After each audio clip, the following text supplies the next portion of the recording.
Dans notre émission Sagesse bouddhiste, nous allons ce matin partir en montagne dans les Alpes françaises aux côtés d'un ermite de la tradition Shugendo. Cette école qui existe au Japon depuis 1300 ans a la particularité de mettre en avant le caractère sacré de la nature par le biais d'ascèses souvent très éprouvantes. C'est ainsi que Sylvain, devenu le moine Kuban, chemine chaque jour sur les pentes hautement symboliques de la montagne en pratiquant ascèse et méditation pour fortifier son corps et son esprit. Voici le film de Nina Barbier.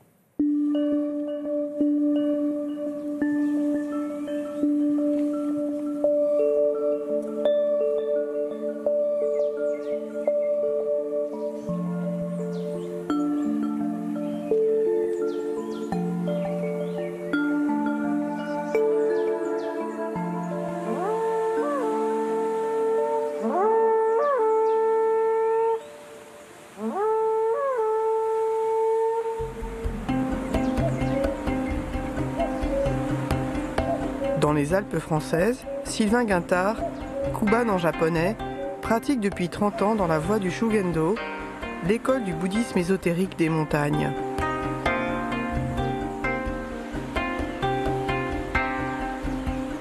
Kuban a vécu 12 ans au Japon, où il est devenu Yamabushi, ermite des montagnes, en effectuant une retraite de 100 jours dans une grotte, une des ascèses les plus éprouvantes de la tradition Shugendo.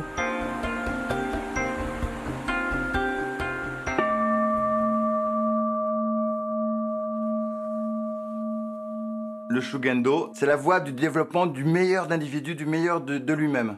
C'est la voie de l'ascèse, la voie de la pratique vertueuse.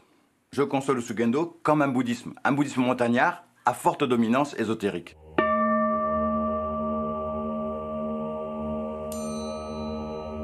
Dans son dojo de Chambéry, Kuban effectue les pratiques et méditations liées au Shugendo, visant l'harmonie, voire la fusion avec les 5 éléments, ceci en vue d'acquérir une connaissance permettant une transformation intérieure.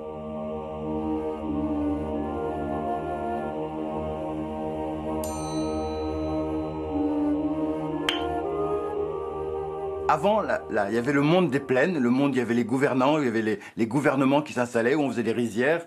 Bon, et puis il y avait la montagne, l'autre monde, Takaihe, le monde des morts, le monde des Bouddhas, le monde des dieux. On ne vivait pas là, on rentrait. Et les Yamabushi, ceux qui dorment en montagne, ceux qui pratiquent le Shugendo, rentraient et devenaient les intercesseurs entre le monde des dieux, le monde des morts, et le monde des vivants.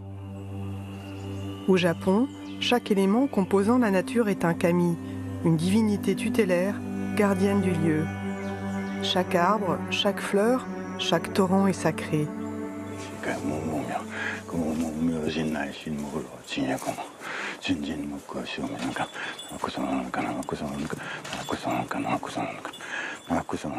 Dans le Shugendo, ce qui lui est spécifique, c'est vraiment l'entrée dans le mandala, dans le Ritai Mandala, qui est le mandala en 3 dimensions, la montagne.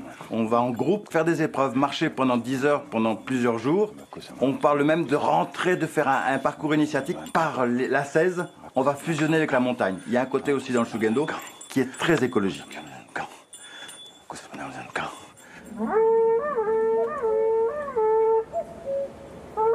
Souffler dans la conque, c'est faire entendre la voix du lion assimilée à la sagesse du Bouddha universel.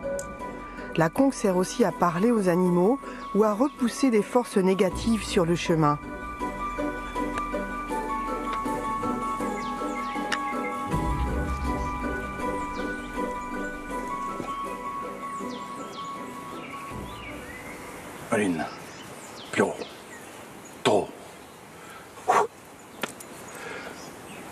Parmi les ascèses nécessitant une grande concentration, il y a la pratique des aiguilles appelée en japonais arigata.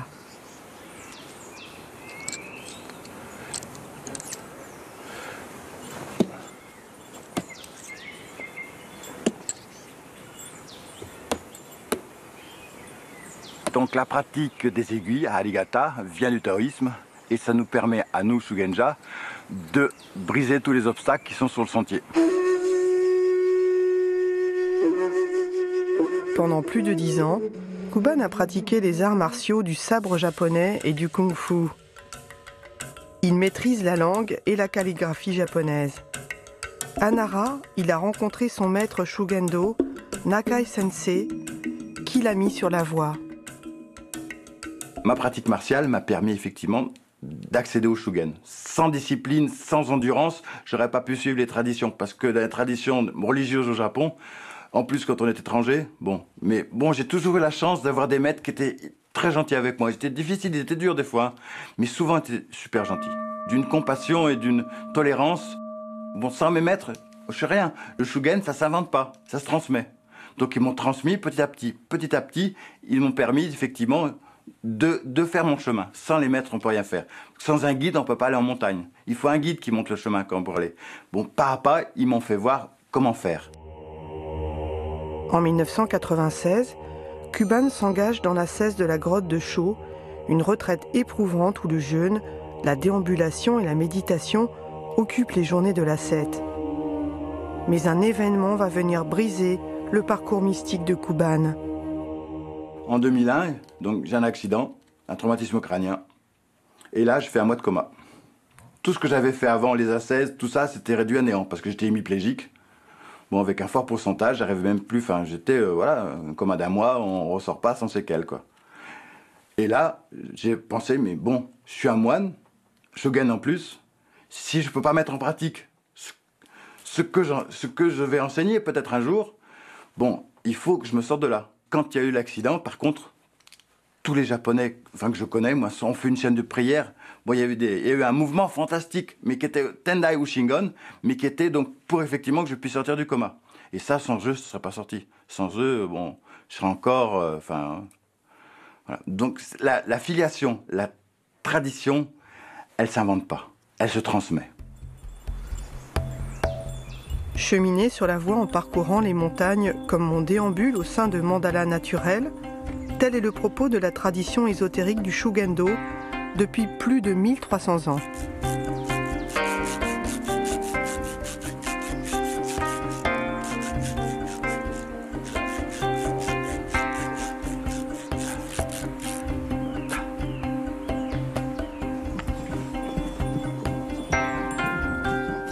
Pour Kuban, ermite du Shugendo, la montagne est essentielle et il vient prier et s'y ressourcer chaque semaine.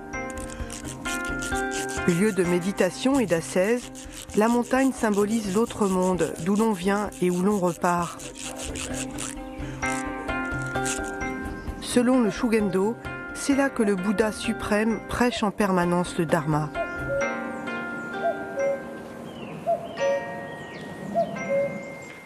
Yamabushi, ça veut dire celui qui dort au pied de la montagne.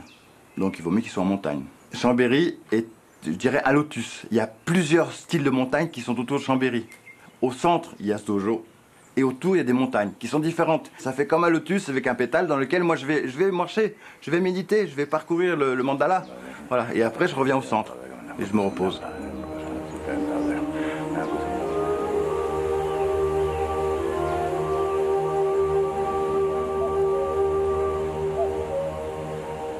Non loin de Chambéry, dans un lieu tenu secret, Kuban se prépare à une épreuve que seuls les pratiquants confirmés peuvent expérimenter tout au long de l'année. L'ascèse de la cascade d'eau glacée, Takishugyo en japonais, est destinée à purifier le karma négatif.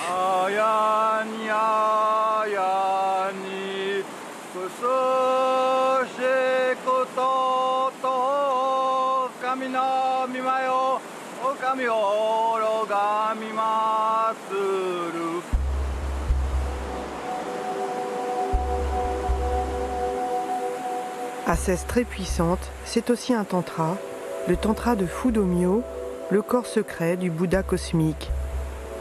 Selon Kuban, c'est en partie grâce à cette ascèse qu'il a pu retrouver une vie normale après son coma.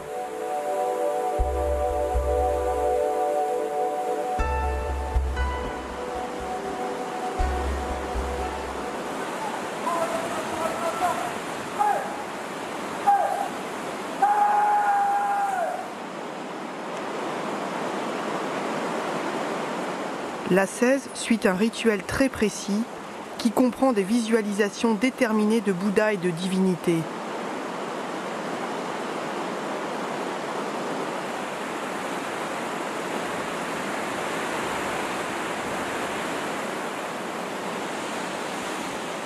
Les pratiquants avancent à travers 9 étapes sous la chute d'eau afin de franchir les 3 niveaux de conscience, leur permettant ainsi de fusionner avec Fudo-myo, le corps secret du Bouddha.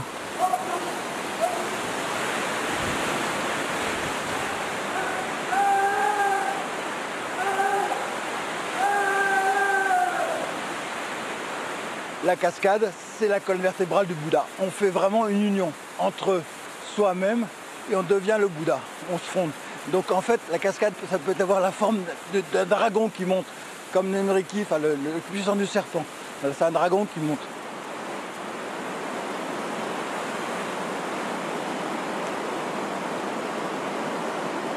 L'eau s'électrise avec la hauteur quand elle tombe et elle prend des ions négatifs. Donc on prend une douche d'ions négatifs, c'est excessivement bon. Moi je sais que la cascade, ça m'a refait mon cerveau après le traumatisme crânien.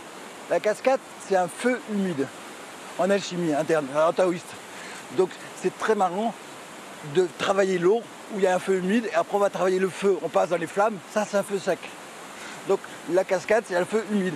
Ça fait froid tout le temps. Quand on passe dans les flammes, on passe dans 3-4 secondes, mais on reste pas. La cascade, c'est une horreur parce qu'on est tout le temps dedans. On souffre dedans. Il faut arriver à transcender la souffrance.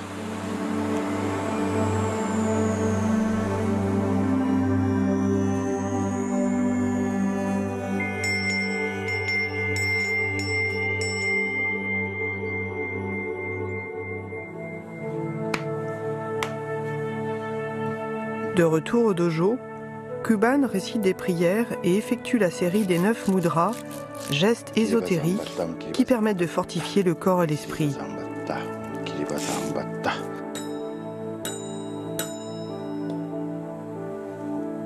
La tradition du Shugendo, une des plus anciennes formes spirituelles populaires et religieuses du Japon, comporte offrandes, requêtes ou bénédictions destinées aux Bouddhas et divinités.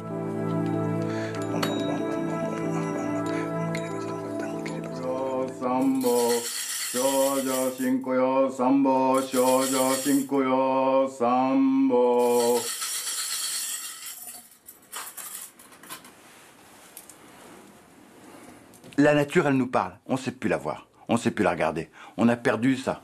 On a perdu ce côté un peu animiste. Enfin, on a perdu ce côté un petit peu... C'est pas du chamanisme, c'est une perception vraie de ce qu'est la relation d'individus.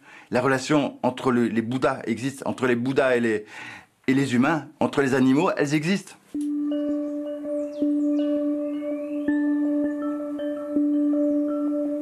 Le concept majeur de la tradition du Shugendo est le caractère sacré de la nature. Le profond respect qui en découle définit la place de l'homme dans l'univers, être un élément du grand tout.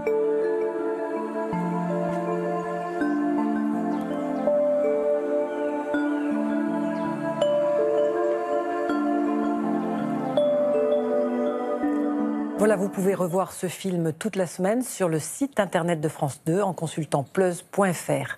Avant de se quitter, voici 2 livres écrits par Kuban Sylvain Guettard, le moine du documentaire.